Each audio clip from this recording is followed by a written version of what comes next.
Ok, ahí está. Bueno, mi nombre es Jorge Luis Gómez Salinas, ingeniero mecánico electricista, egresado de la UV hace ya aproximadamente unos 10 años, aprox. Ahí tengo una maestría en ciencia de la educación y estoy en planes de hacer una maestría, pero ya con base en alguna ingeniería. Si todo sale bien este año. Tengo experiencia en la industria, más que nada en plataformas, en sistemas de medición. Anduve unos años por allá, ahí haciéndola de todo, desde supervisión hasta chalán, porque en la industria hay que meter las manos para que salga el trabajo, porque luego no sale. Y pues allá anduvimos un rato y ya de unos 4 años para acá, 5 años, me dedico únicamente a la docencia. La docencia, más que nada al área físico-matemática, de media superior y superior, todo lo que sea estadística, matemáticas, lo que es estática, dinámica, eh, un poquito de sistema de control, y en este parcial me ofrecieron esta materia de diseño mecatrónico y se me hizo un buen desafío. Esperemos que todo salga bien, que no me trabe mucho, ya que como ingeniero mecánico vemos un poquito de todo, mecánico eléctrico vemos un poquito de todo, más que nada va más dedicado a esa carrera ahora sí a lo mecánico, al electricista. Lo electrónico solamente lo vemos tantito nada más. En mi tiempo solamente veíamos como unas 4 o 5 materias de electrónica, más o menos, no muchas en comparación con las mecánicas o las eléctricas, pero me pareció un buen desafío. Así que vamos a aprender los 2 o los 4, si son 3 compañeros, son 2 compañeros más, los 4 vamos a ir aprendiendo en el camino. Se supone que son 8 semanas, eso ya lo han manejado, me imagino. Son 8 semanas, esta es la segunda semana. Salimos de vacaciones, regresamos el domingo 7. Estamos el domingo 7, domingo 14, semana 4, que es la evaluación. Semana 7 es de clase, semana 4 evaluación, semana 5, 21, semana 6, 28, y creo que aquí es la evaluación del segundo parcial. Ahorita no tengo muy a la mano el calendario. Y luego el ordinario, el 4. Y terminamos lo que es la clase en sí. Son muy poquitas semanas y son muy poquitas horas las que tenemos como para desarrollar todo el temario. Ahorita vamos a ver el temario. La verdad está un poquito largo y como es ya más especializado, tal vez, sí está un poquito largo para tan poco tiempo que tenemos de sesiones. Aquí tenemos el temario, que pues el propósito de la materia es aplicar los conocimientos básicos para el análisis y diseño de sistemas electromecánicos, así como la implementación de controles mediante el uso de software, ya sea CAD, en la elaboración de proyectos. Vamos a ver, la unidad 1 es diseño mecatrónico, ¿okay? Que es el fundamento del diseño, clasificación de elementos de la máquina, selección de elementos mecánicos, desarrollo estructural de mecanismos.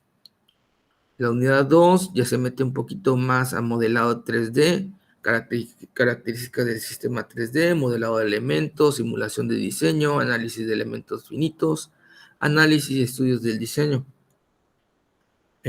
La unidad 3 es el objetivo y funcionamiento de un sistema eléctrico, la esquematización de funciones, elementos semiconductores, simulación y análisis de circuitos de diseño impreso. Aquí nos vamos a tomar muy de la mano de la materia que creo que ustedes llevan, una materia que se llama sistemas lineales o sistemas de control o control clásico, algo así llevan, una materia que De ahí vamos a tomar ciertas cositas. O de ahí nos vamos a basar en eso, para ir implementando como lo de la esquematización de funciones y todo eso, elementos. La unidad 4 son 5 unidades. La unidad 4 son actuadores, controladores, microcontroladores, controladores lógicos y programables. Ya es más electrónico. Y unidad 5 y la integración del sistema mecatrónico, un proyecto final. Vamos a ver si nos da el tiempo. Como les digo, es muy poquito tiempo como para desarrollar algo en un proyecto final. Vamos a ver qué tanto avanzamos. Y básicamente ese es nuestro temario de la materia, diseños mecatrónicos. ¿Ok? Si nos damos cuenta aquí, vamos a requerir ciertos conocimientos de AutoCAD. No sé cómo estás, o cómo estás ahorita, que estás solito por acá. Pues más o menos, ya tiene tiempo que no lo he ocupado, pero nada que no unos videitos ahí, no Una puede ayudar. repasada, ¿no? Una Ajá, repasadita, ¿no? Ok, sí, está bien, está bien. Así estamos, ¿no? Sí, porque aquí modelado en 3D, te digo, o sea, ya si no tuviéramos algún tipo de conocimiento, sí sería un poquito complicado entrar en ese tema. ¿Por qué? Porque tienes que enseñarle desde un principio cómo utilizar el programa, etcétera, etcétera. Sí, es un poquito complicado si no hay bases en esa unidad. ¿Ok? Bueno, esas son las 5 unidades. 5 unidades que vamos a tratar de ver completas. La forma de evaluación, pues, la escuela nos pide que les solicitemos a ustedes una actividad por cada semana, menos en la semana de exámenes, creo que ahí sí no se pide.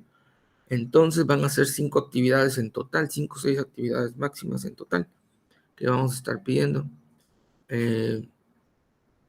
Así que, pues en este primer parcial va a ser la semana 1, 2 y 3, o sea, 3 actividades. Para mí es un poquito más, ¿cómo te diré? Tiene un poquito más valor las actividades que se hacen que en tanto así el examen, ¿no? Creo que se desenvuelven mejor cuando no hay tanta presión muchos que cuando se le menciona evaluación o examen. Luego se bloquean o no saben aquí y allá. Mejor le damos un porcentaje mayor a la evaluación. Yo le estaba dando 60 a las actividades y 40 a la evaluación. No sé si tengas algún comentario o cómo los han evaluado los demás compañeros. Si les han dado más valor al examen o más valor a las actividades o cómo. no, pues ahora sí que hay una gran variedad ya, de que sí, algunos como que meten actividades, tareas y exámenes y ya los dividen entre tres, otros sí toman más porcentaje del examen y después a las actividades.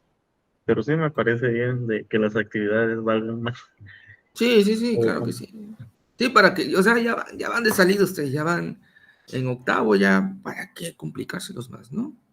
Las actividades ahí vamos a no. quedarle en 60, 40, si vemos que el examen a lo mejor XY razón, que a lo mejor no salgan muy altos, o vamos a ver si podemos mover el porcentaje un poquito más para las actividades, para que salgan con una mejor calificación. Cualquier asunto, cualquier situación, por favor comunicársela. Primeramente, en cuanto a situaciones, ya es solamente recordatorio o anuncios. Ya saben que hay que comunicarse con coordinación en el caso de que tuvieran algún problema con la plataforma, en entrega, etcétera, etcétera. O si quieren en la evaluación que a lo mejor por trabajo, por X o Y razón se fue la luz, ahorita que vienen los nortes, yo no sé, ¿no? Que necesitan una prórroga para la evaluación, adelante, ¿eh? O sea, pídanla, yo sin problema les abro el examen porque todo es por ahí, por la plataforma. en las actividades se me facilita a mí que me lo comenten, profe, mire, la verdad no pude entregar esta actividad tal día y ya se cerró, ábramelo, por favor. Ah, sí, adelante. Las actividades conmigo directo, le voy a dejar por aquí mi número y mi correo electrónico. A ver.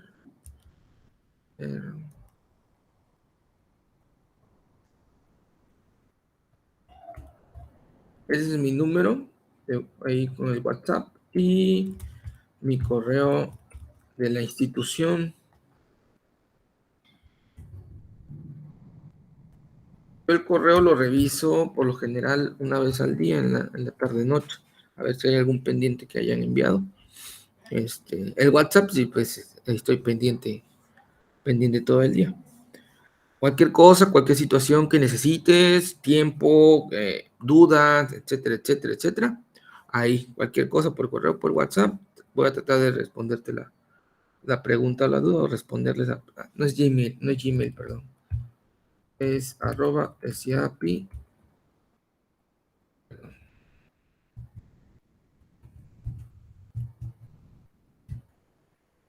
Ahora sí, ese es el bueno. El de arriba no es Gmail, es siapi.edu.mx. Ese es el correo institucional. El otro no existe, creo. No es mío. Bueno, entonces, pues ese sería el temario, la evaluación, la bienvenida, cómo vamos a estar trabajando. Por lo general, como son 2 horas, en el término de la primera hora nos tomamos unos 5 minutitos, porque muchas veces estar 2 horas sentado, estar 2 horas ahí escuchando nada más, sí es cansado, ¿no? A lo mejor un intervalo entre hora y hora para estirarte, ir al sanitario y a tomar agua, no sé. Vamos a tomarnos entre hora y hora. Por lo general, termino como 5 minutos antes, 10 minutos antes igual.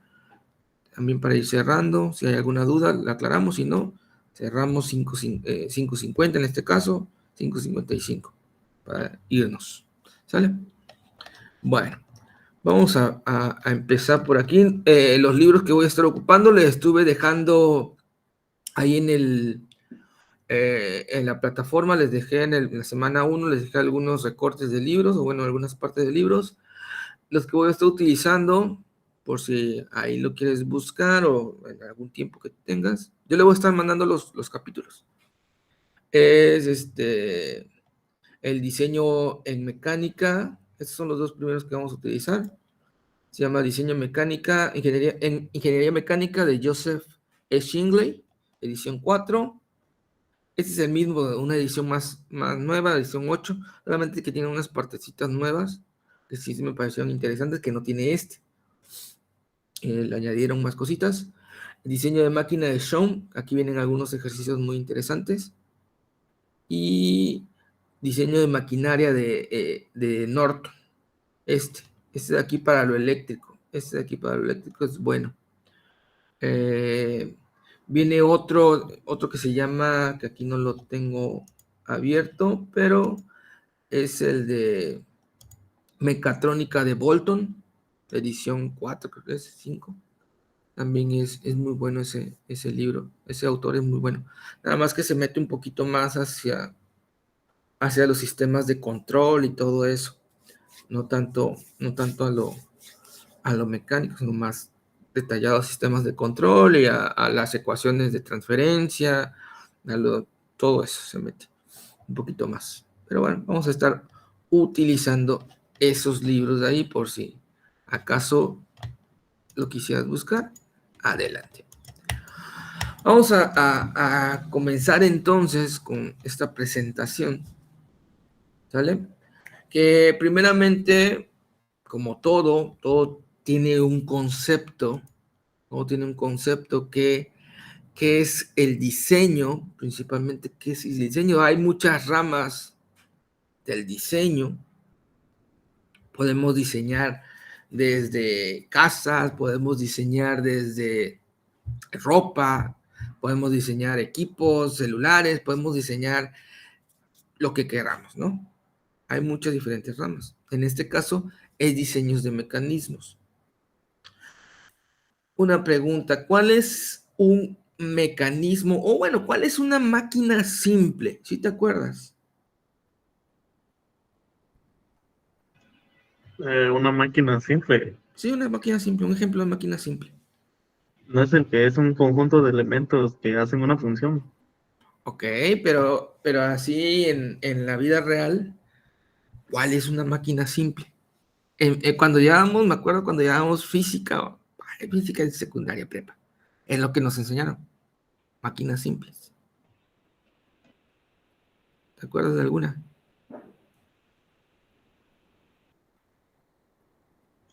Ah, podría ser como un calentador. Un calentador, ok, no es tan simple, no es tan simple, ¿no? Porque ¿qué necesitas un calentador? Así básicamente, una resistencia y otras cositas, ¿no? Por ahí. Sí, podemos decir. Una máquina simple puede ser una cuña, ¿no? Una cuña, una palanca, es una máquina simple. ¿Sale? Nosotros sabemos que diseñar es formular un plan para satisfacer una necesidad. Eso es básicamente lo que es diseñar, no tan solo en mecanismos, sino en cualquier otra de las ramas que haya para diseño. Es qué vas a hacer para satisfacer la necesidad que aplique en algún caso. Como todo, como todo dado caso, imagínate ahorita con tanta tecnología. A cada rato, ejemplos básicos, por ejemplo, diseño de aplicaciones de celulares, ¿ok? ¿Qué hacen los diseñadores de aplicaciones de celulares? Únicamente cada cierto tiempo, con la misma retroalimentación que los usuarios hacen en el tráfico de información que hay de, de ellos, van generando ciertos como datos para ir mejorando. Una actualización básicamente es una mejora al sistema. ¿Sale? Entonces tienen que diseñar, ellos cada cierto tiempo tienen que diseñar alguna mejora para satisfacer la necesidad que hay en el usuario, para que el usuario se, se aburra tal vez de la aplicación, por decirlo de alguna manera, y desiste y lo deje de usar. Ahora mi pregunta, ¿alguna necesidad que tú hayas pensado, puede ser en alguna máquina, en algún equipo, en algún aparato, en algo, que diga, se puede hacer de esta manera, y luego haya aparecido algo que tú hayas visto hace muchos años o en años recientes o ahorita, que puedas decir, ¿cómo podíamos hacer más fácil eso? O que haya salido algo que tú hayas pensado, así, me lo imaginé y salió.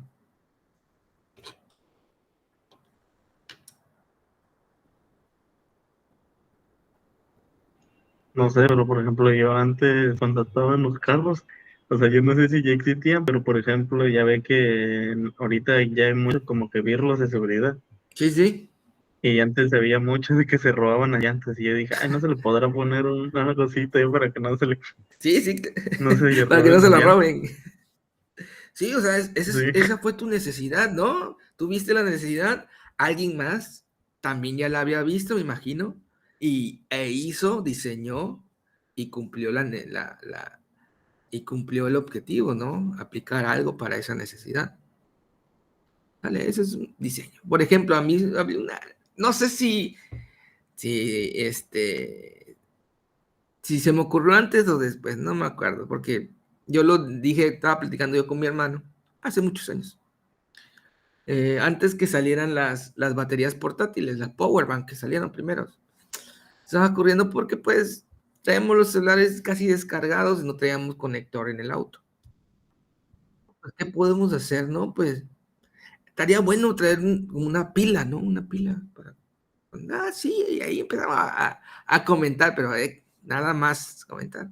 Y ya al cierto tiempo salió las Powerbanks. Se dice, se dice que cuando algo se va a descubrir, el conocimiento se encuentra en el aire. Se dice, es un comentario, por decirlo de alguna manera.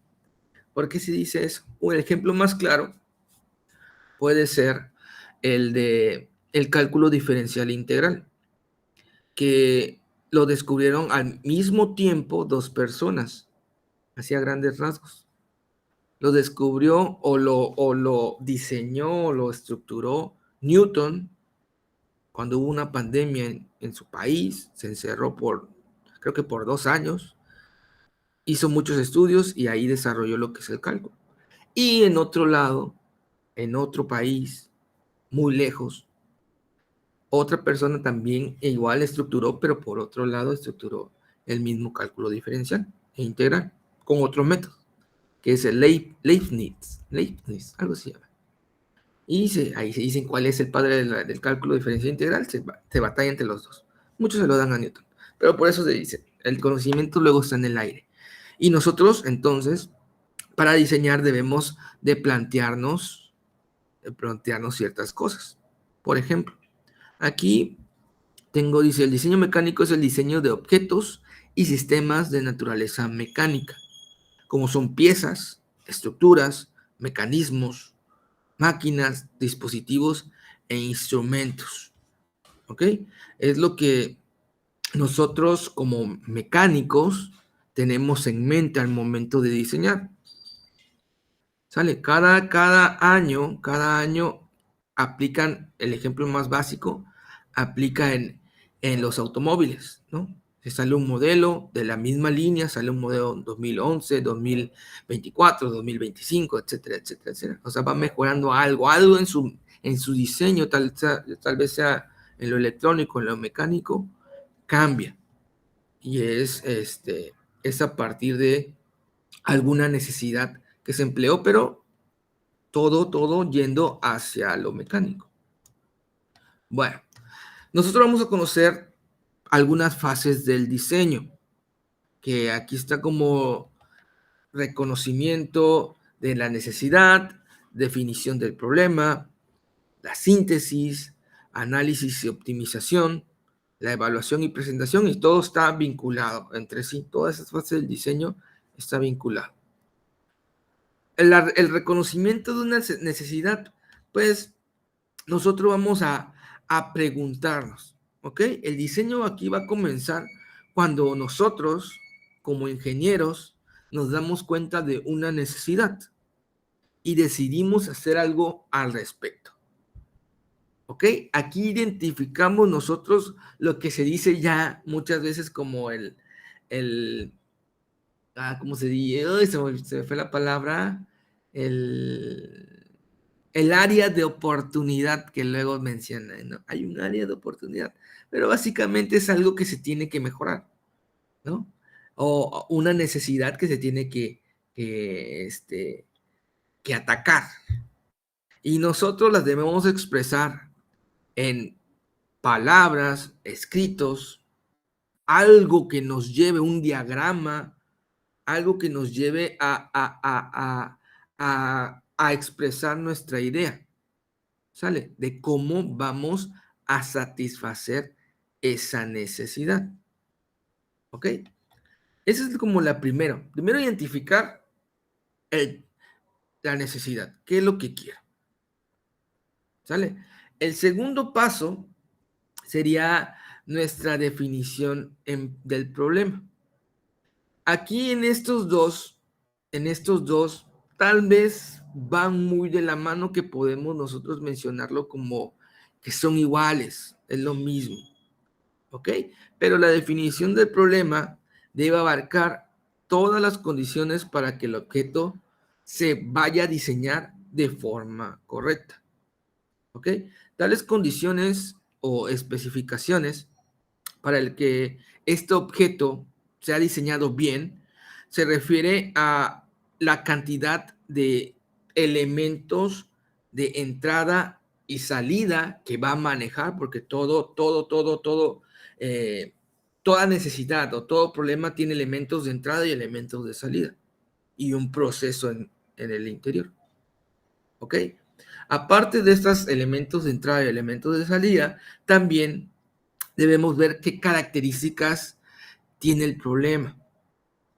Si es algún elemento que va a ser tangible, no un programa, sino algo que va a ser tangible, algún aparato, alguna pieza, debemos también considerar las dimensiones de dicha pieza, el espacio donde se va a realizar dicha pieza, el material con el que se va a realizar dicha pieza. ¿Ok? Esto, como te decía, va de la mano, va de la mano el reconocimiento de la necesidad y la definición del problema. Aquí entra eh, muy a fondo lo que es nuestro conocimiento en estructurar problemas matemáticos, ¿ok? O modelos matemáticos, no tanto problemas matemáticos, sino modelos matemáticos, ¿ok? ¿Por qué? Porque mediante un modelo matemáticos o algoritmo, que también puede ser, van de la mano esas dos cosas, nosotros podemos ver cuáles son las diferentes opciones que tenemos, cuáles pueden ser las diferentes respuestas a ese problema, ¿ok? ¿Cuál puede ser correcta? ¿Cuáles pueden ser buenas o cuáles pueden ser malas?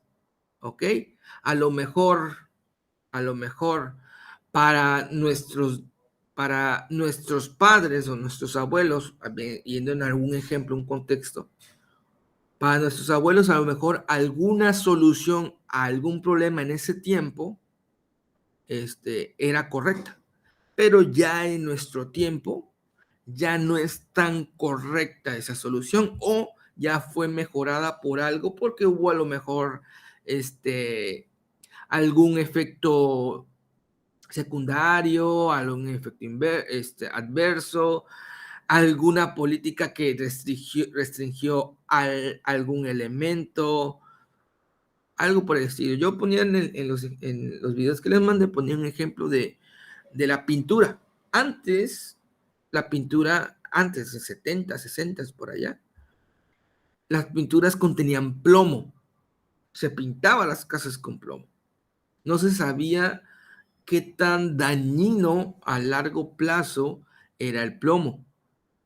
Y como es un elemento que hace o hacía la pintura duradera, entonces se le ponía. Pero ya con estudios se fue descartando ese material para el uso de pinturas, ¿no? Y por ahí, así puedo mencionar algún otro ejemplo que en ese tiempo fue o en tiempos pasados fue bien diseñado o se le daba algún uso, pero en tiempos actuales ya no es tan, ya no está permitido, por decirlo de alguna manera. Otro ejemplo puede ser las láminas de zinc, no, las láminas de asbesto, perdón. La lámina de asbesto, el asbesto es cancerígeno, ¿no? Ya el polvo que desprenden con el paso del tiempo, eso es mortal. Prácticamente estás firmando tu sentencia, ¿no? Mejor no se recomienda utilizar láminas de asbesto. ¿Algún ejemplo que quieras tomar por aquí de algo que en el pasado esté diseñado, pero ahorita ya no aplique?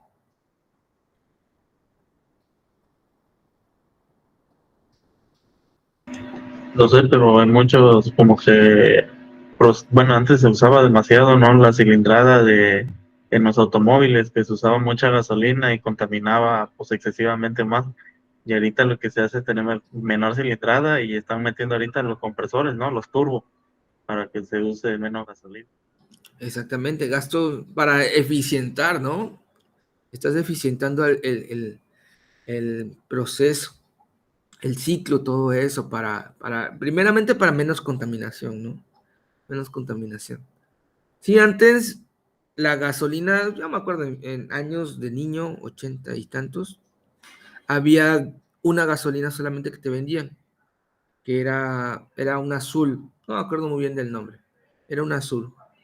Luego, en los 90 salió la verde, la Magna, pero se decía que el azul era sumamente contaminante. Y sí, o sea, se veía hasta en la salida de gases. Se supone que los gases del vehículo deben de ser más vapor de agua y otros elementos no tan dañinos hacia nuestro medio ambiente, ¿no? Pero básicamente en los carros, aunque fueran nuevos, sí se veía que contaminaban más con ese al cambio de la Magna. Cuando salió la Magna sí fue un cambio muy drástico, por decirlo así, en cuanto a contaminación. Y pues ahorita con la roja, que es más cara, claramente, permite más, la contaminación es un poquito menos, por decirlo de alguna manera. ¿Sale? Esos son los dos tipos, reconocimiento de la necesidad y definición del problema. Ahí estamos. La síntesis, pues, básicamente la síntesis es tomar todos los puntos que tenemos en la definición del problema, tomarlos por completo y ver cuál conviene, cuál no. Y como te decía yo ahorita, cuál conviene en cuanto a todo el espectro de especificaciones o condiciones que tenemos. Que te decía, los elementos de entrada, los elementos de salida, las características, las dimensiones, el espacio, y una muy importante que por lo general, nos tira muchos proyectos, que es la parte económica. La parte económica es sumamente importante en esto del diseño, ¿ok? Vamos a entrar más adelante en eso. Pero aquí se trata todo eso, en esa parte de la síntesis. Agarra todo, va descartando y queda una sola estructura de lo que se va a hacer. Y análisis y optimización. No hay mucho que explicarle aquí. El análisis, pues, ver que todos los factores o todas las condiciones estén cumpliéndose lo más viable posibles. Y si no se están cumpliendo con esa viabilidad, hay que optimizar, ya sea recursos, ya sea gastos, ya sea material, ya sea X o Y condiciones, ¿no? Para que se lleve a cabo. Si no, tendríamos que regresar. Si te das cuenta, las flechas nos dicen que hacia dónde puedes regresar. Desde el análisis podemos regresar si a lo mejor alguna condición o alguna variable de la que estemos hablando no se puede llevar a cabo por X o múltiples razones, nos tendríamos que regresar hasta la definición del problema. ¿Por qué otro lado podemos ver ese problema o volver a redefinirlo? ¿Ok? A ver, ¿realmente es ese problema o podemos ir descartando más cosas? ¿No? O directamente al reconocimiento de la necesidad. Hasta ahí, o sea, descartar tanto la definición como la síntesis e irnos hasta el top. ¿Realmente esa es una necesidad que tenemos que corregir o algo más la está corrigiendo y solamente tenemos nosotros que optimizar el otro equipo que lo está llevando a cabo? Podemos hacer varias cosas, ¿no? Y pues la evaluación. La evaluación prácticamente es es hacerlo o hacerle pruebas, ¿ok? Es básicamente eso, hacerle pruebas al equipo, hacerle pruebas en todo, pruebas de esfuerzos, pruebas de diseño, etcétera, etcétera, para ver si cumple, con lo establecido en el análisis y en la optimización. Y qué tan viable es esa pieza o ese equipo si es para ventas o para utilizarlo en algún otro aparato, qué tan viable es de forma económica, ¿ok?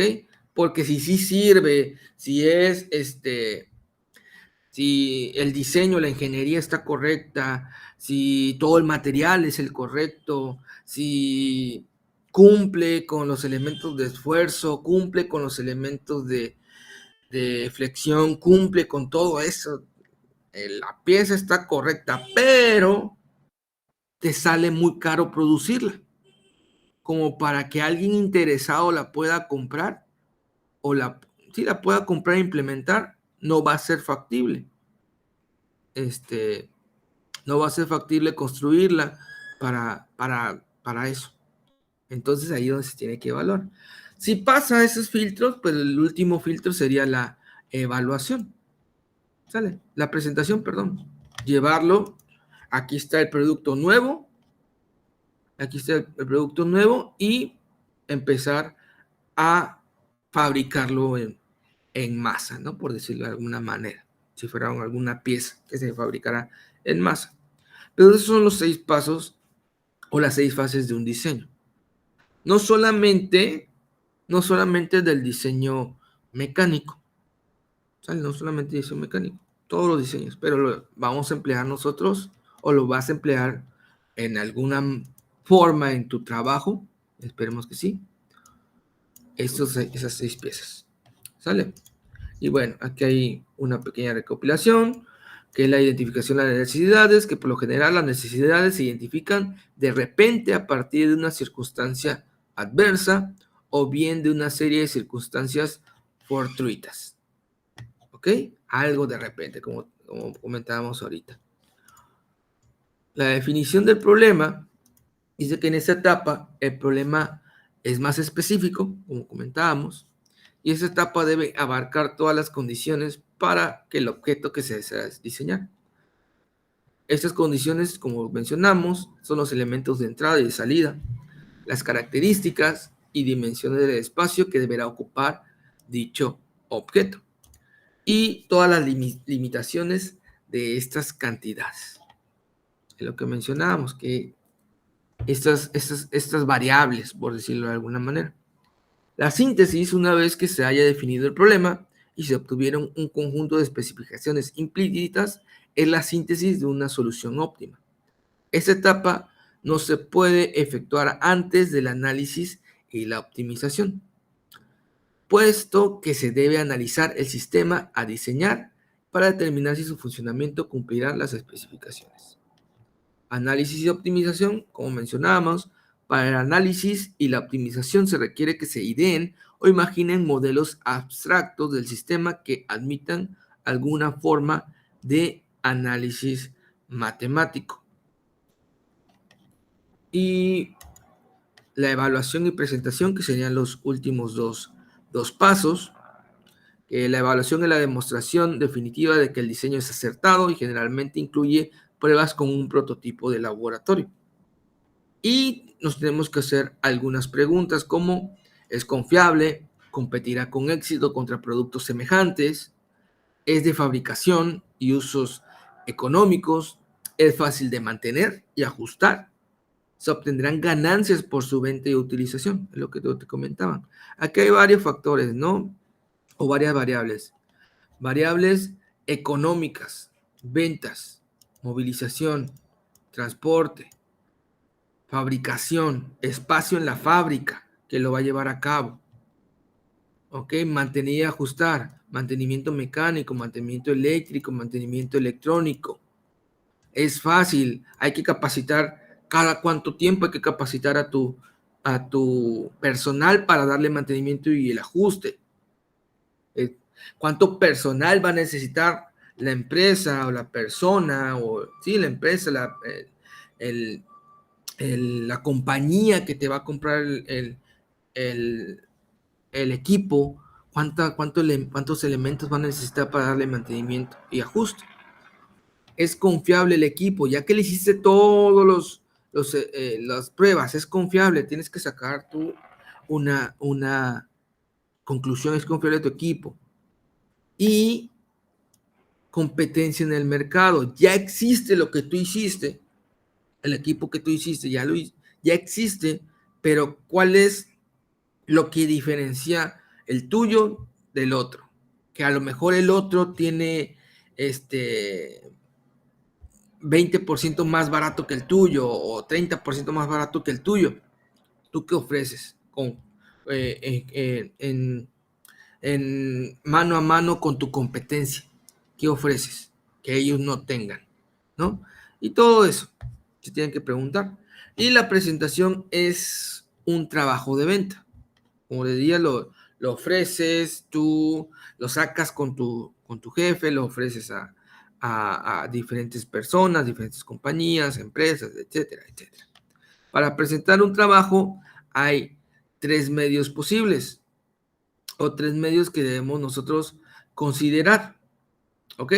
Esos 3 medios que debemos considerar es las formas escritas, o sea, un trabajo donde esté todo bien desglosado de lo que se trata el equipo.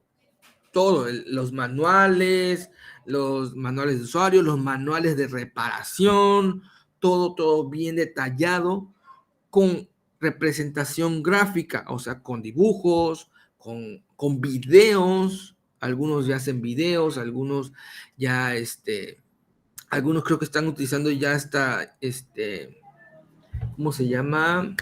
Realidad aumentada para ver los equipos en la presentación de ellos, para que el usuario lo pueda ver, aunque no lo pueda ver de forma física, pero lo pueda ver en realidad aumentada, pueda ver diferentes partes del equipo, ¿no? Y todo eso. Y bueno, entonces, y la forma oral, bueno, la presentación de cada uno del que va a vender el equipo, ¿no? Esas son las fases del diseño en sí. Y bueno, nosotros vamos a tener unas consideraciones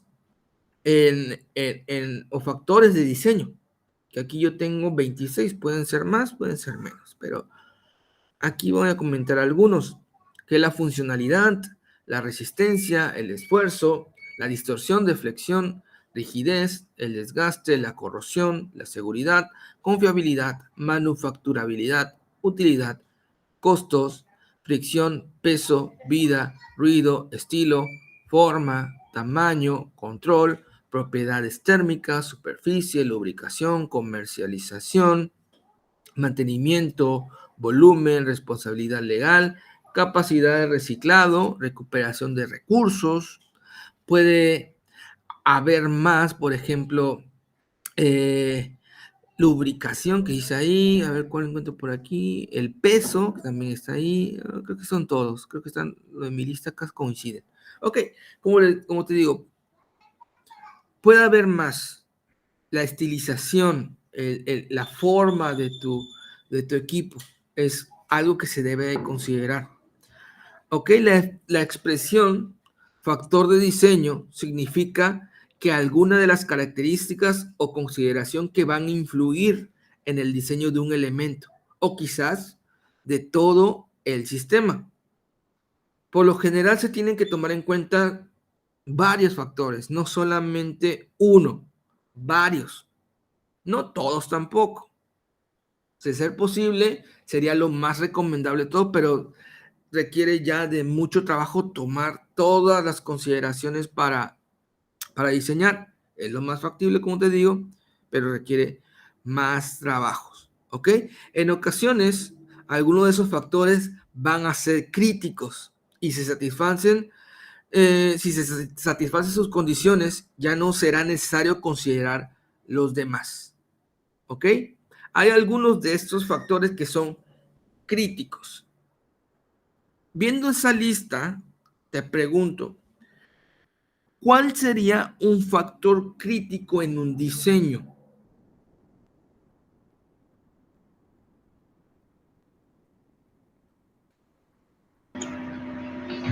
No lo sé, la funcionalidad. Funciona. Sí, si cumple con todo lo demás, pero no funciona, pues no sirve, ¿no? Así es. Ok, muy bien, ¿no? Muy bien. La resistencia La resistencia también puede ser un factor crítico. Un factor de resistencia, si es alguna pieza de un automóvil, a lo mejor va, ¿qué pieza sería? ¿Cómo se llama? ¿Cómo se llama? Se me fue el nombre de la pieza. Ok. Por ejemplo, hablando a grandes rasgos, ahorita no me acuerdo muy bien del nombre. Hay ciertas piezas, hablando de automóviles, que, que son hechas, o bueno, son diseñadas para que sufran el desgaste que sufriría una pieza principal. No sé si habías escuchado eso.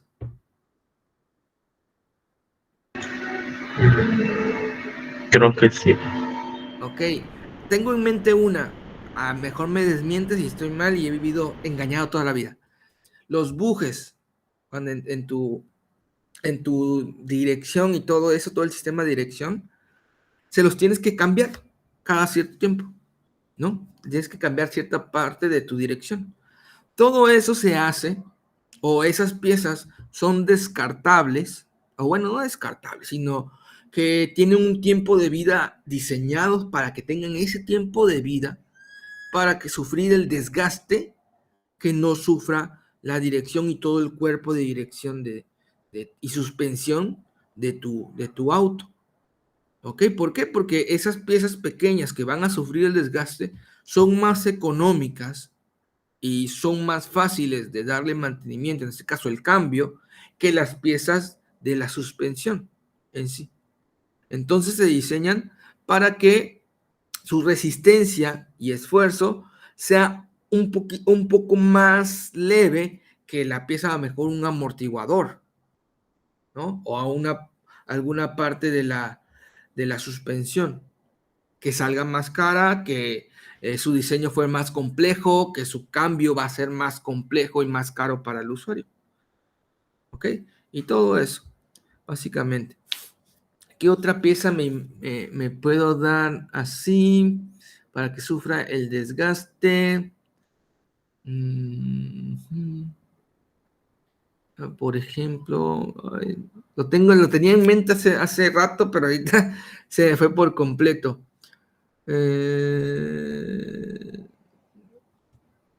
Ok, no es mecánico, pero cumple con la misma función. Los forros de los celulares, ¿no? ¿Para qué sirve un forro de celular? Para que se rompa. Están hechos para durar, pero su principal propósito es la resistencia para que no se dañe el equipo, ¿no? Ese sería un ejemplo así no mecánico. Es como si fuera una válvula de seguridad o un disco de ruptura, algo así, más o menos. Exactamente, Están exactamente. diseñados para... Para romperse. Ajá. Sí, igualmente como también los elementos eléctricos, eran elementos eléctricos, un fusible común y corriente, ¿no? Que hace el fusible, se quema en la descarga, pero es un sistema de protección para que no se te queme tu equipo, ¿no? Son los elementos entonces que sufren ese desgaste.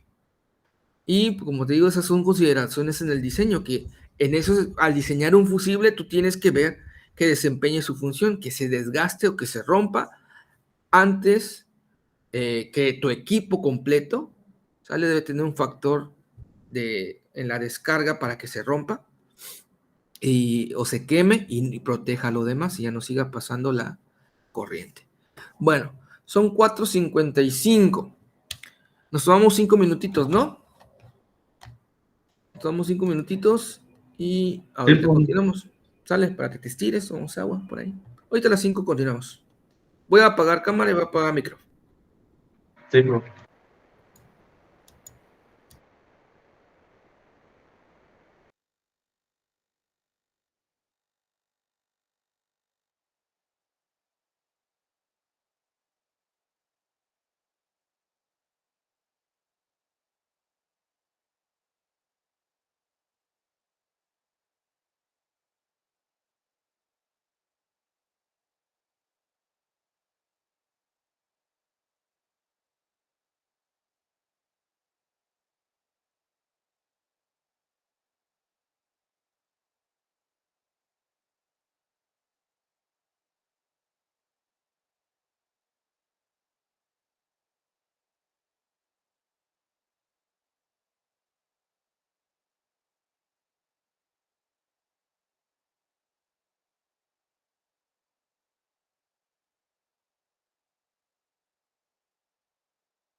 Ok, bueno, vamos a regresar un ratito más por aquí, unos minutitos más.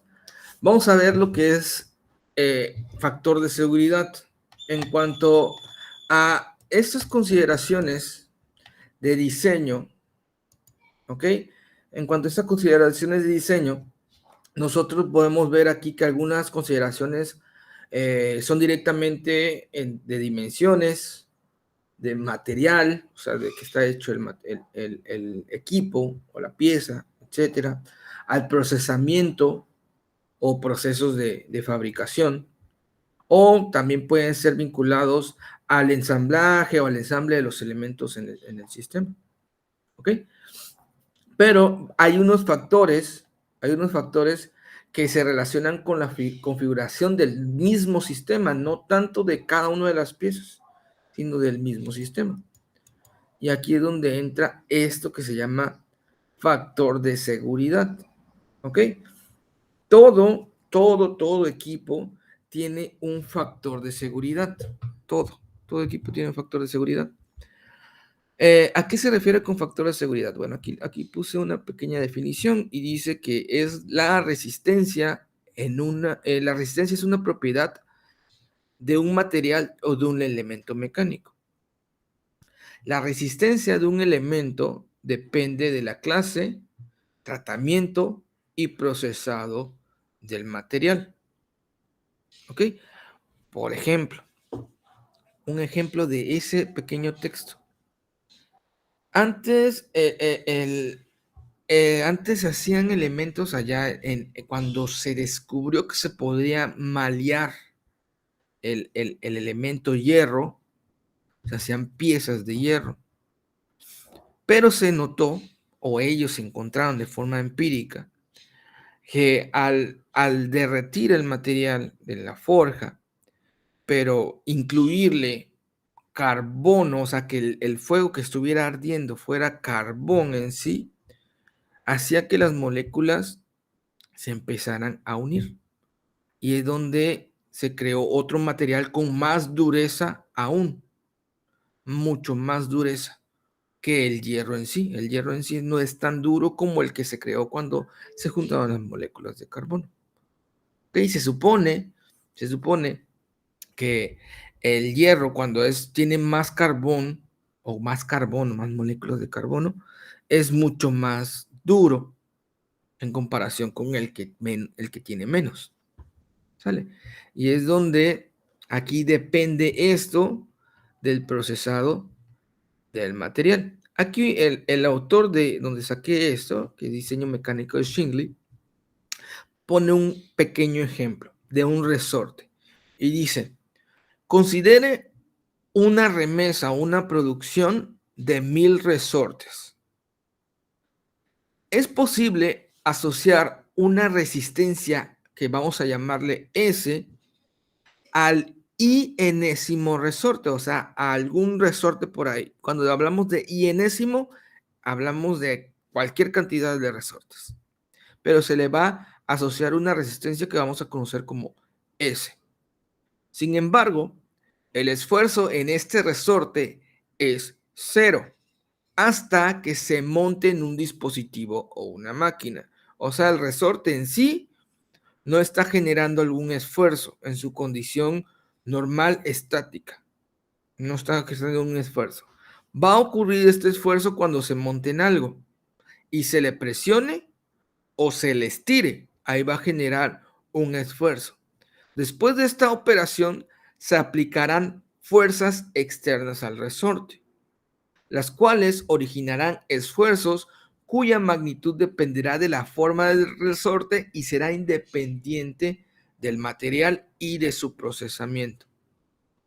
Si se desmonta el resorte de la máquina sin que éste hubiese sufrido ningún daño, su esfuerzo volvería a ser 0, o sea, no habría deformación. ¿Ok? Pero su resistencia S seguirá siendo una de las propiedades de dicho elemento. Por lo tanto, conviene recordar que el esfuerzo es algo que ocurre en una pieza o elementos debido a la aplicación de una fuerza. ¿Ok? Aquí son dos conceptos diferentes. Hablando del resorte, ¿ok? Nosotros estamos hablando del esfuerzo, o sea, la deformación que va a tener el resorte. Si el esfuerzo es máximo, el resorte se va a deformar y ya no va a regresar a su forma original con la cual se instaló. ¿Ok? Si el esfuerzo fue mucho. Si el esfuerzo permitido es menor que la resistencia del resorte, entonces el resorte va a permanecer igual y la resistencia no va a variar. La resistencia va a seguir siendo la misma. ¿Ok? Dice aquí también, por otra parte, la resistencia es una propiedad intrínseca, o sea, una propiedad que tiene el mismo equipo y el material. Y depende del material y el proceso particular que usaron para fabricar tal elemento. ¿Ok? Aquí va a depender entonces la resistencia del material y el proceso del cual está hecho dicho material. El término factor de seguridad se aplica utilizando para evaluar condiciones seguras de un elemento. ¿Qué tan seguro es utilizar ese elemento para fabricar mi pieza? Nos tenemos que preguntar nosotros qué factor de seguridad tiene. Vamos a considerar que un elemento mecánico se somete a algunas acciones que se designarán por una fuerza F.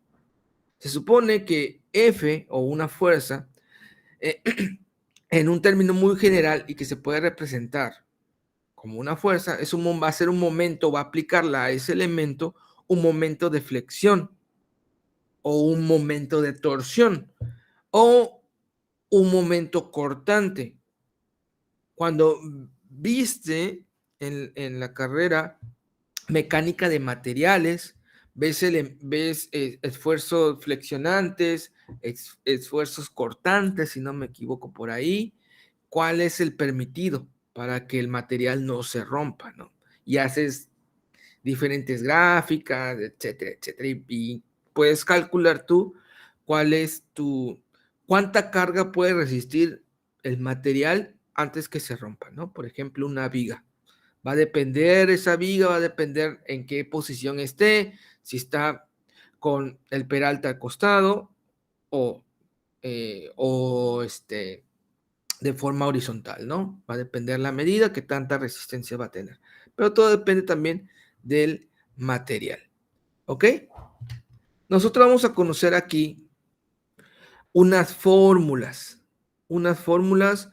que nos van a dar lo que es el factor de seguridad, ¿ok? Nosotros vamos a designar una fuerza FU y una fuerza F, ¿ok? FU va a ser nuestro valor límite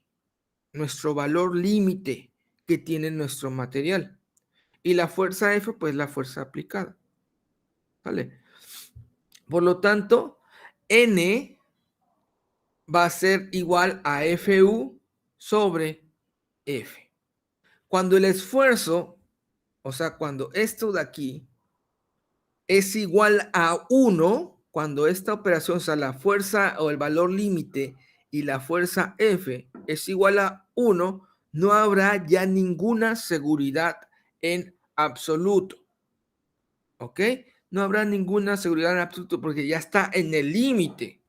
Ya está la fuerza aplicada, ya está en el límite del material, por lo tanto, se puede llegar a vencer, como se dice coloquialmente, ¿no?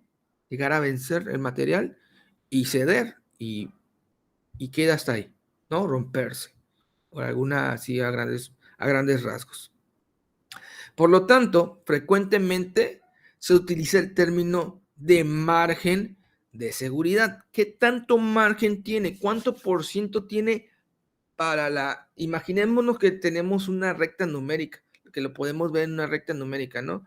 Y el punto de equilibrio es el valor límite, por decirlo de alguna manera. ¿Qué tanto margen tienes para abajo? ¿Qué tanto margen tienes para arriba? para que tu valor caiga. Si cae en eso, tienes un margen de trabajo. ¿Ok? Y ese margen es igual a n-1. O sea, el factor de seguridad menos 1 me da el margen de seguridad.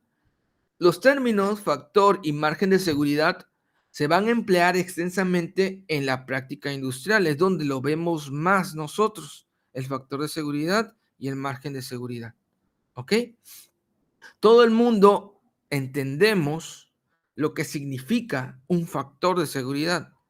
Entre más elevado esté el número de factor de seguridad, si nos damos cuenta, como es una división aquí, hablando de forma algebraica, si el número de arriba es más grande que el de abajo, entonces va a ser mayor de 1.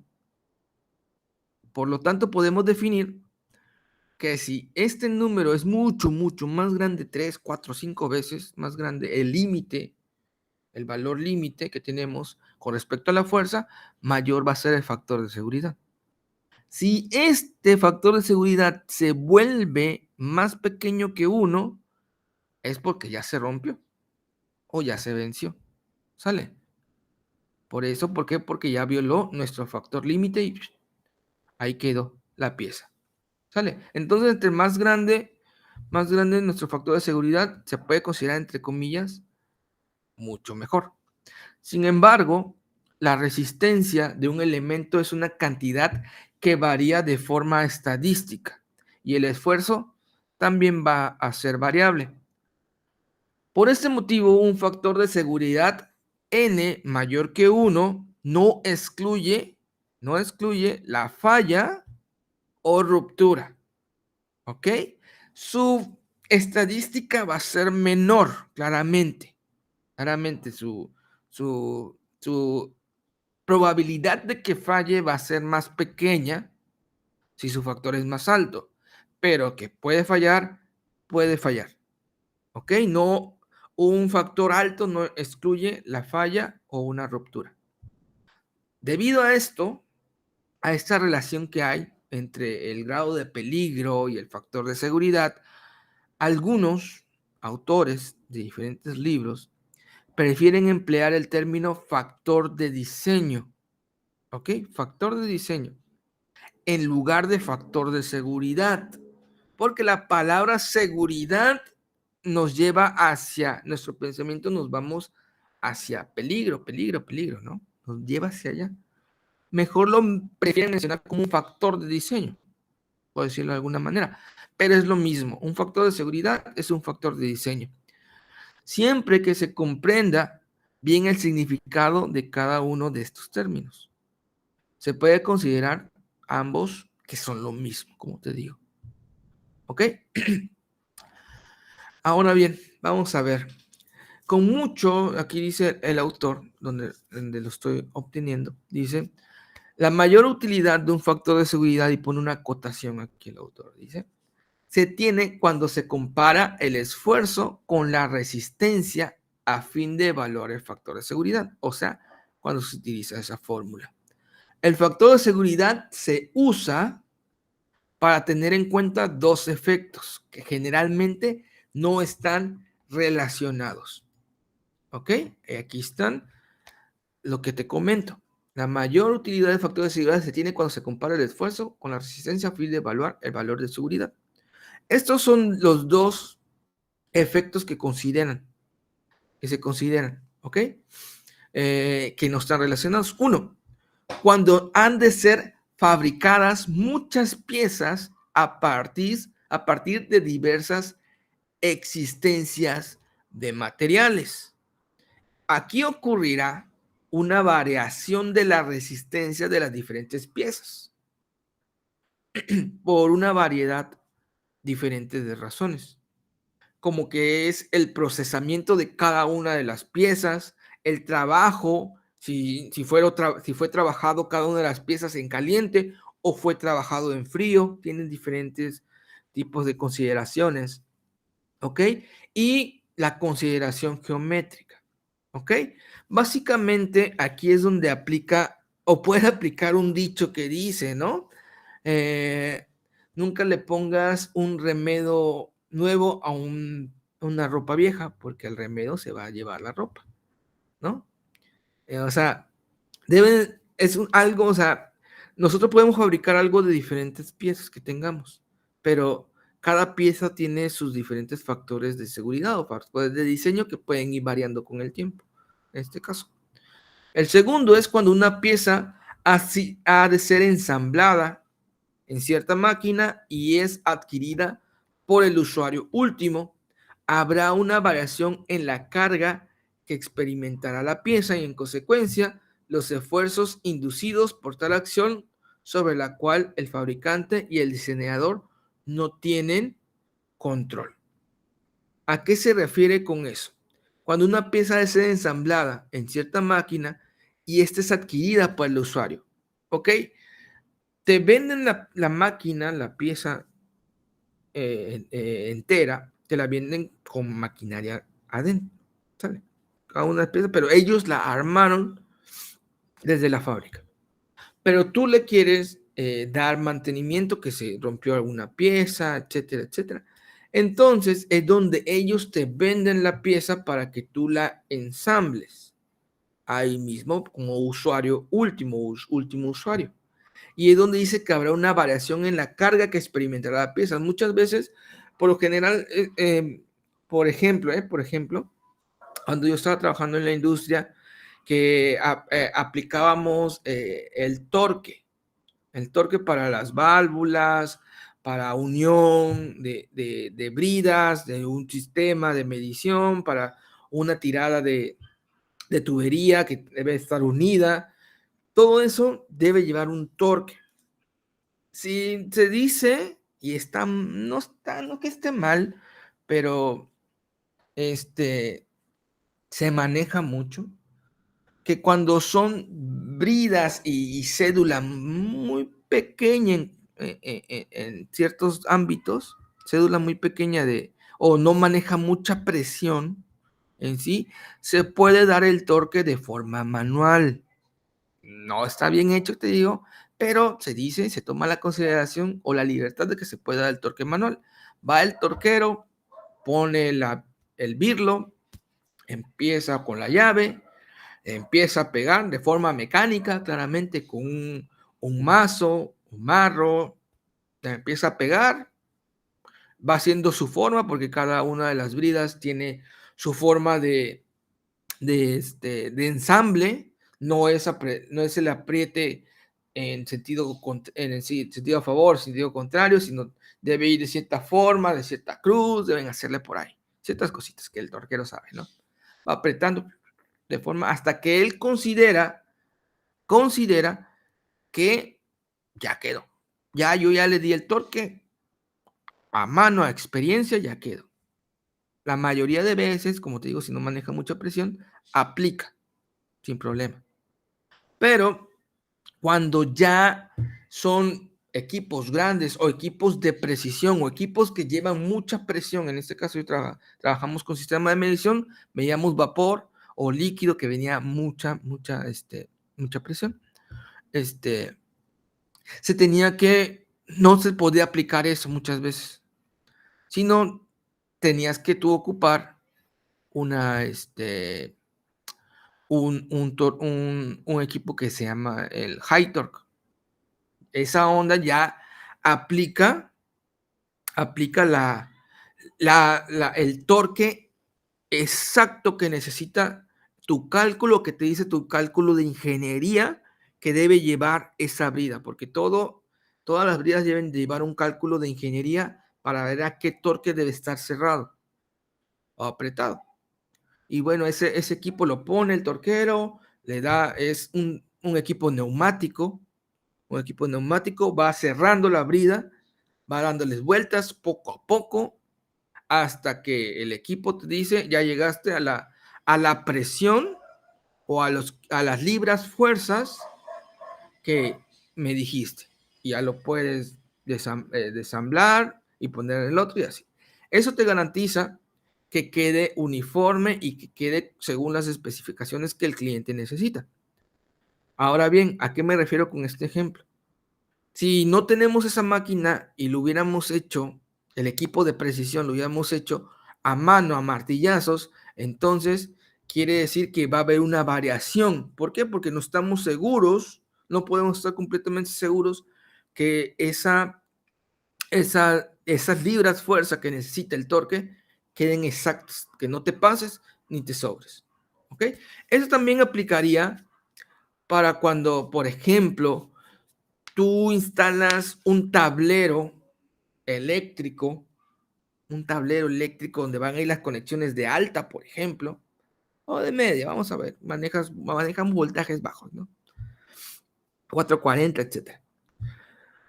Cuando la primera parte es, imagínate que tenemos una conexión en la casa, que bajamos lo de CFE, las dos líneas, la fase y el neutro, la ponemos en nuestra cajita, etcétera. ¿Cómo la tornilla el eléctrico por experiencia, que tiene 20 años, 30 años haciendo esa conexión? Pues hace el cable, hace la conexión y con el desarmador. Ya quedó bien apretado, listo. Lo más seguro es que haya quedado bien apretado. Que haya apretado de más, pero que haya quedado bien apretado. Se supone que para que una conexión eléctrica quede bien, debe llevar también un torque de libras, fuerza. ¿A qué torque debe llevar? ¿Para qué? Para que no haya sobrecalentamiento. Si queda flojo, si queda con juego, por decirlo de alguna manera, puede empezar a crear lo que son arcos o falsos contactos, por decir, arcos eléctricos. Que el arco eléctrico lo que conlleva es calor. Lo que conlleva es calor y es donde se empieza a calentar. Con el paso del tiempo se empieza a quemar, a tostar el cable. Igualmente, cuando está muy apretado, eso va a generar también calor. Entonces debe llevar un punto exacto. Pero como no sabemos en electricidad doméstica, pues lo apretamos. No importa. Como son voltajes pequeños, o voltajes pequeños y corriente pequeña, no hay tanto. ¿Sale? Tampoco va a quedar flojo el cable, ¿no? Y es donde entra aquí, va a haber una variación en la carga de las piezas. Si algo industrial no cumplimos con las normas que necesita, entonces el fabricante o el diseñador de ese sistema no va a tener control de algún desperfecto. Aunque tenga un factor de seguridad muy alto o un factor de diseño muy alto, no va a tener control. No va a poder garantizar. ¿Por qué? Porque tú lo hiciste mal, no lo hiciste como yo te lo dije en el manual, y por eso vienen manuales de usuario. Por lo tanto, el factor de seguridad es utilizado en la ingeniería de diseño para considerar las incertidumbres que puedan ocurrir cuando las cargas reales actúen sobre un elemento diseñado y construido. O sea, incertidumbre, ¿cómo qué concepto tienes de eso de incertidumbre? A ver si estás por ahí. ¿Qué concepto tienes de eso de incertidumbre? No sé, como de que puede variar, ¿no? De que Okay. existe una variación de que por porcentaje, bueno, yo lo veo relacionado más que nada con error, ¿no? Sí, sí. ¿Qué tan? Es como una probabilidad. Yo lo veo así como una probabilidad, ¿no? ¿Qué tan probable es que falle o que haya un error, como dices? Por ejemplo, y si tú que eres mecatrónico, ya casi, ya va a salir. ¿Has visto el ejemplo más clásico de eso? Puede ser las resistencias, cómo te la venden, ¿no? Con una tolerancia. Una tolerancia, pero también se incluye ahí una cierta incertidumbre de cuánto puede llegar a fallar o cuál es su intervalo de tolerancia, por decirlo de alguna manera, ¿no? En este caso. Y bueno, entonces nosotros, como vamos a considerar el factor de seguridad, vamos a ver el empleo del factor de seguridad. Aquí van a ver unos casos, ¿ok? Creo que es 3 casos. El primero dice que el factor de seguridad se aplica en su totalidad a la resistencia, ¿ok? Este valor de aquí, o este símbolo de aquí, no me acuerdo qué letra griega es, pero es el esfuerzo, ¿ok? El esfuerzo. Este de aquí, dijimos que es la resistencia del material entre el factor de diseño y el factor de seguridad. ¿Sale? Nosotros vamos a conocer este esfuerzo que está aquí y este esfuerzo que está aquí, que esta sí me acuerdo, es la letra tau, es un esfuerzo, que igualmente va a ser la resistencia sobre el factor de seguridad. Estos dos esfuerzos van a ser esfuerzos de seguridad o de diseño, ambos, ¿ok? Nosotros vamos a conocer esta resistencia S, que va a ser una resistencia a un esfuerzo cortante, ¿ok?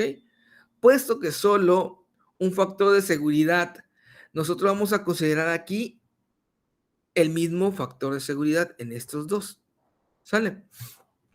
Ahora bien, cuando una pieza ya ha sido diseñada y se conoce su configuración, sus cargas y su resistencia, se calcula el factor de seguridad con objeto de evaluar la condición segura del objeto.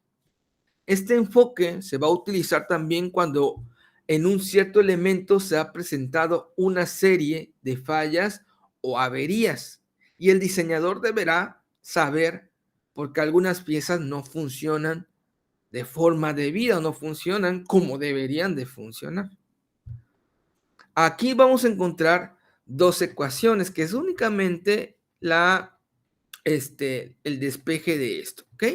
El despeje de esto y el despeje de estos factores de seguridad, donde N es igual a resistencia sobre el esfuerzo, igual aquí, resistencia sobre nuestro esfuerzo, para saber o determinar cuál es el verdadero factor de seguridad que se está manejando, por el cual la resistencia del material o la pieza está fallando. ¿Ok? El caso número 2 que podemos encontrar por aquí es que el factor de seguridad se aplica íntegramente a la carga o a los esfuerzos que resultan de esta carga. ¿Ok? Aquí tenemos dos fórmulas. FP es igual a N por F, donde N es el factor de seguridad, F es la fuerza. O bien quedaría esto. El esfuerzo es igual a N por el esfuerzo. ¿Ok? Donde FP que está aquí, es la carga permisible. FP va a ser la carga permisible o la carga admisible.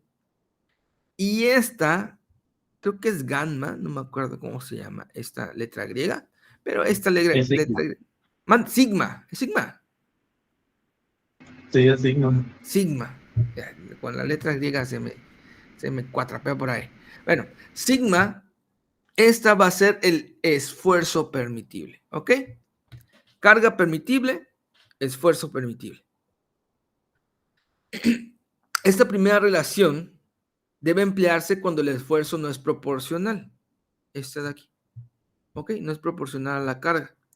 Se justifica plenamente llamado permisible al esfuerzo que resulta de una carga que fue permisible.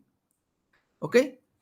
Ahora bien, nosotros vamos a tener un tercer caso por aquí, que es cuando un factor de seguridad global o total puede descomponerse en varias componentes y se utilizarán factores individuales para la resistencia y para las cargas, o bien para los esfuerzos producidos por esas cargas. Nosotros vamos a conocer entonces, como van a ser varias cargas, vamos a conocer como carga 1, carga 2, etcétera, etcétera, donde NS tiene en cuenta todas las variaciones o incertidumbres referentes a las resistencias.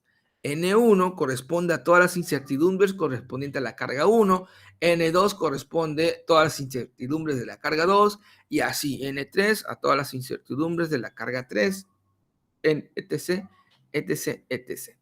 Y bueno, nosotros vamos a tener entonces esto que es la resistencia mínima, ¿ok? Que va a estar dada por la resistencia entre NS, que tiene esta NS, como te digo, es todas las variaciones o incertidumbres referentes a las resistencias, ¿ok?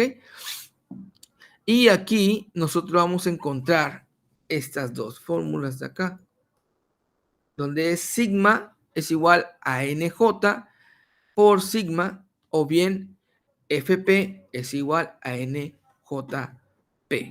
¿Ok?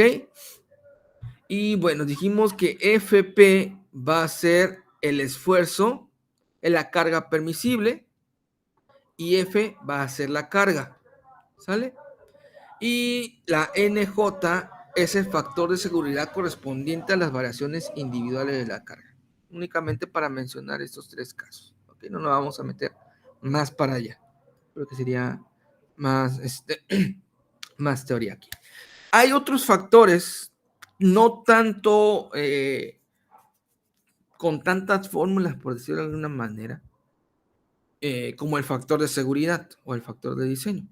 Hay otros factores externos que nos pueden afectar al momento de diseñar algo, que va a ser los códigos y las normas. ¿Ok?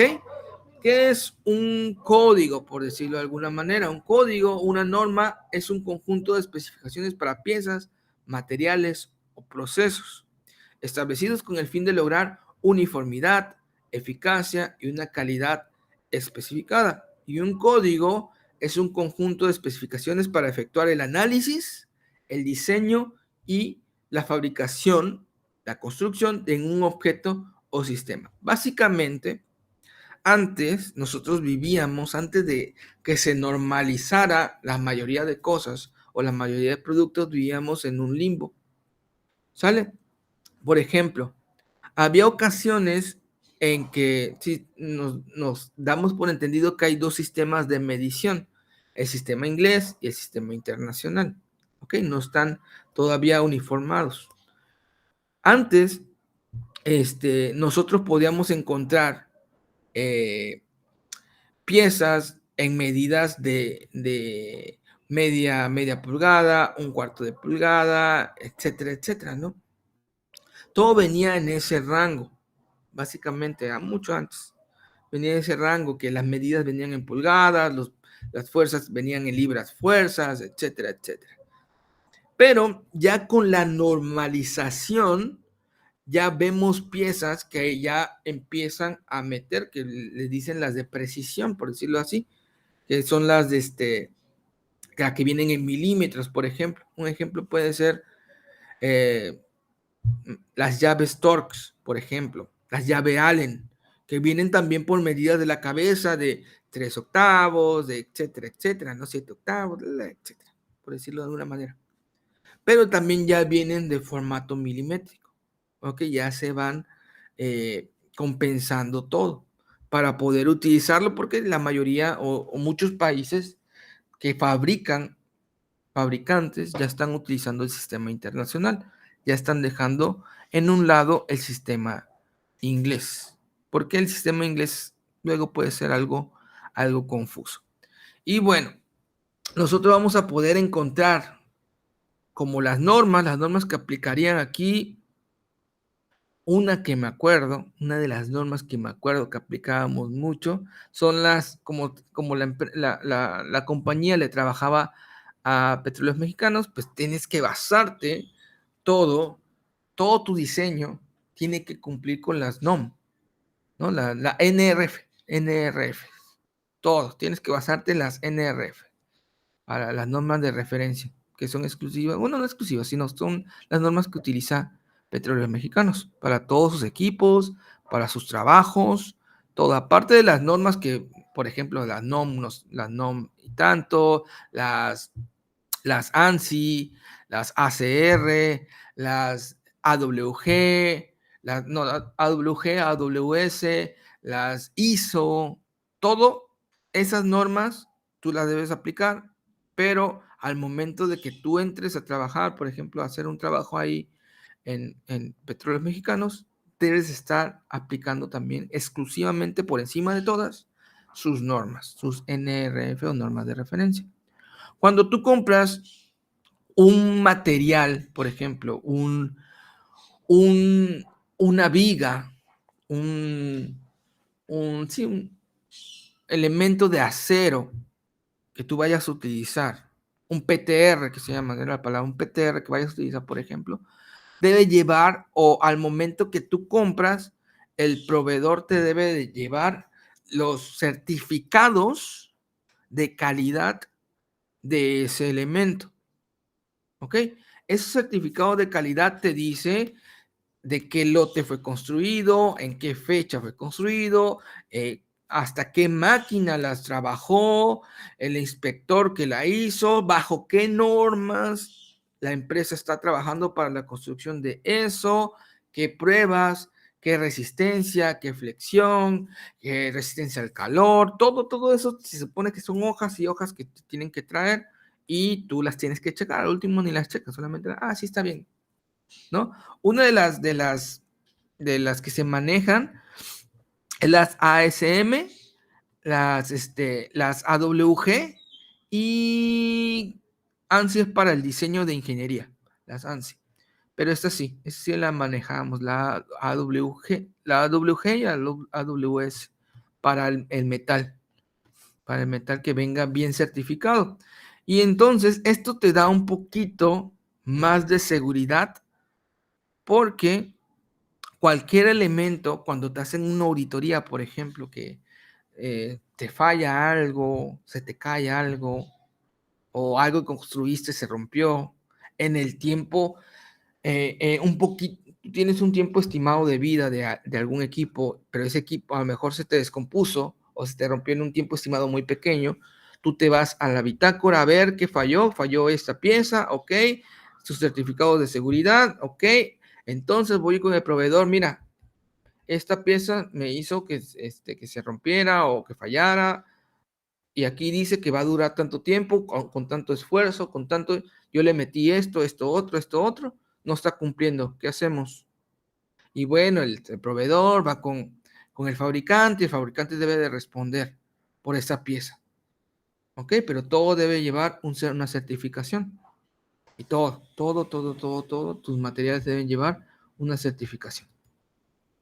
Y bueno, uno de los factores, aparte de los códigos, las normas, los factores de seguridad, uno de los factores importantes y más esenciales para el diseño es los factores económicos.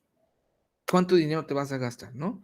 La consideración del costo es tan importante en el proceso de las decisiones para el diseño que tardaríamos muchos, y hasta hay una ingeniería exclusiva de eso, ingeniería de costos.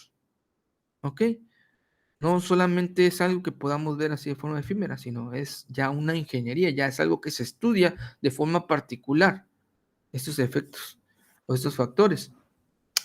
Pero aquí voy a enumerar algunos ejemplos. Por ejemplo, el uso del tamaño estándar, que puede ser un factor a considerar, ¿ok? A lo mejor, y esto nos pasaba ahí en la compañía. Me dijeron que era algo común en todos los trabajos. Por ejemplo, ingeniería te entregaba, o bueno, cuando hacías el levantamiento de dónde iba la pieza, etcétera, etcétera. Todo lo hacía ingeniería, pero ellos calculaban el diseño óptimo de todo lo que debe llevar para que el cliente reciba la presión o el líquido o lo que vaya a transportar sobre esa tubería, que lo llevara justamente lo que necesita, a tanta presión, a tanto, ¿cómo se llama? Tanto gasto, o así, que llegara exacto. La computadora hace el cálculo, hace los cálculos, te da un número, necesitas eso. Muchas veces el cálculo óptimo está dado en medidas que si lo mandas a fabricar a esas medidas exactas, la fábrica tendría que reconfigurar su equipo para tener exclusivamente esas medidas del material. Entonces, saldría como esa reconfiguración, sería moverle todo, parar producción, máquinas nuevas, etcétera, saldría más caro de lo que vas a recibir por el trabajo. Por lo tanto, lo que se dice, ok, me da, por ejemplo, tanto material me da ese tamaño. Pues, ¿cuál es el estandarizado? El tamaño estandarizado que las fábricas lo hacen con su equipo y ya no te componen un costo extra. Pues tanto. Ok. Entonces, no debe ser para abajo. Por ejemplo, si necesitas una brida te sale la medida de 15.5 de medida óptimo de diámetro, por ejemplo. Dice, no lo puedo fabricar así. Yo tengo la de 16 y la de 14. ¿Cuál quieres? Ellos deben de calcular en cuál te beneficiaría a ti, no habría pérdidas. O en cuál el producto llega con las menos pérdidas posibles al destino. No, la 16.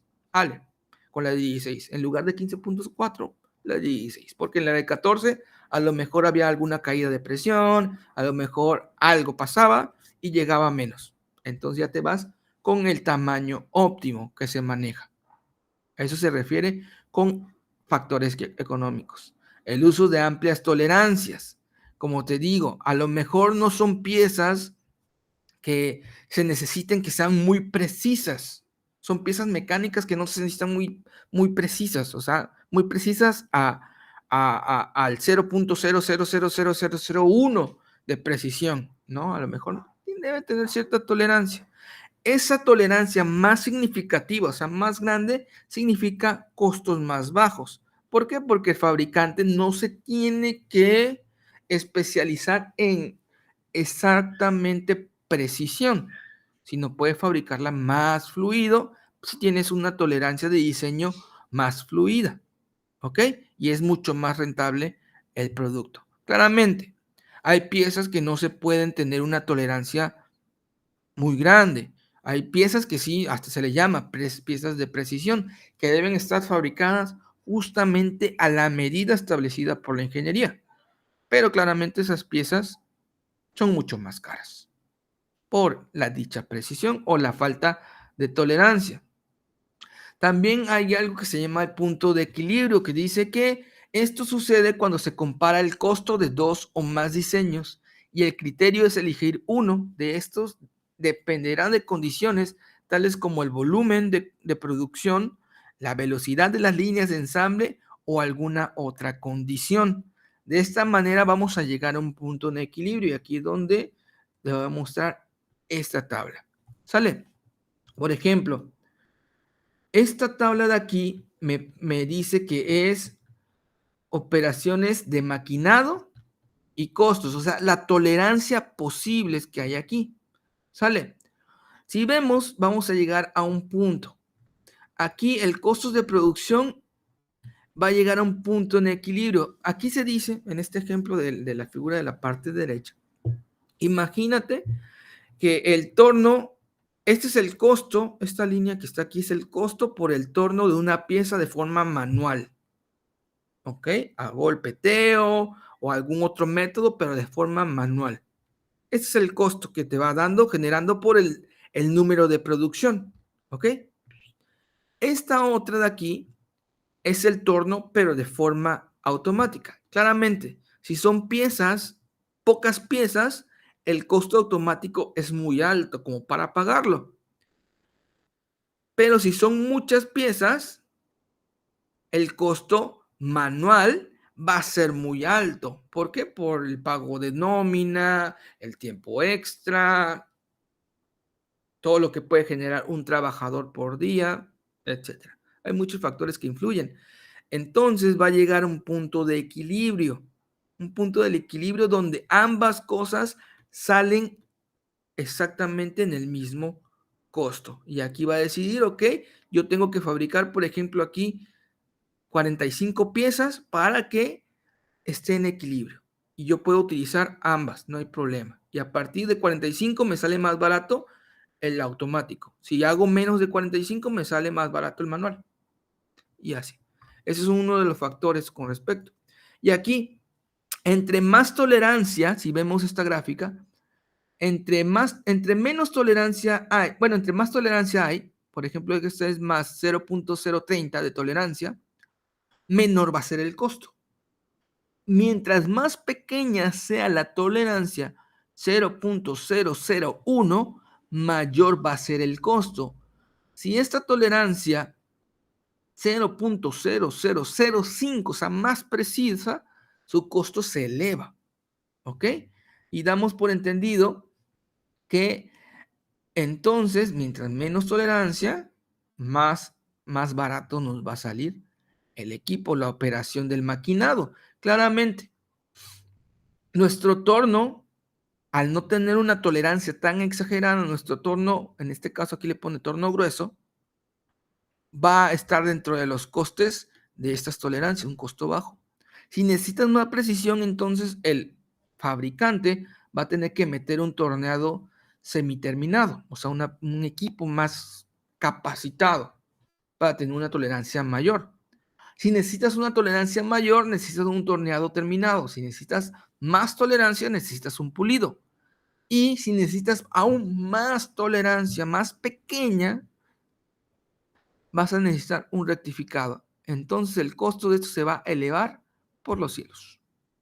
Este es uno de los factores, como te digo, uno de los factores que más influyen en esto de los diseños, el factor económico. Cómo te sale más rentable fabricarlo. No tanto diseñarlo, sino fabricarlo. Ok, Daniel. Vi un Daniel y me fui con David. Ok, Daniel. Esta va a ser nuestra primera sesión. Esta fue nuestra primera sesión. ¿Alguna pregunta, alguna duda? No, profe, todo claro y bien entendido, la verdad. Ok, va a quedar esta presentación va a quedar ahí en la plataforma. Y para que la hayas checado, voy a subir todo el capítulo donde tomé los conceptos para que le des una leída cuando tengas tiempo, para que vayamos viendo. Y bueno, entonces nos veríamos hasta el 7 de enero. Sale, el día de hoy voy a subir, de hoy o más tardar mañana, si me da el tiempo. El día de hoy, más seguro, va a quedar la sesión número 3, la sesión número 3 con su actividad. ¿Sale? Para que la vayas checando, vas a tener igualmente, Okay, sí. vas a tener igualmente hasta enero, vas a tener hasta el 7 de enero en la noche para entregarlo. ¿Sale? Sí, profe, perfecto. Muchas Voy a gracias. tomar mi captura de pantalla para mi reporte. ¿Será que puedas encender tu cámara? Sí, claro, sí puedes. Sí, profe. ¿Será que sí? Sí, ok, por favorcito, por ahí. Perfecto. Te voy a tomar 3, 2, 1. Listo, Daniel. Listo. Ya quedamos. Bueno, entonces, un gusto conocerte y nos estamos viendo. Pásatela bonito, feliz Navidad, feliz Año Nuevo, diviértete mucho con la familia, con amigos, con cuidado, claramente, todo con medida, nada con exceso.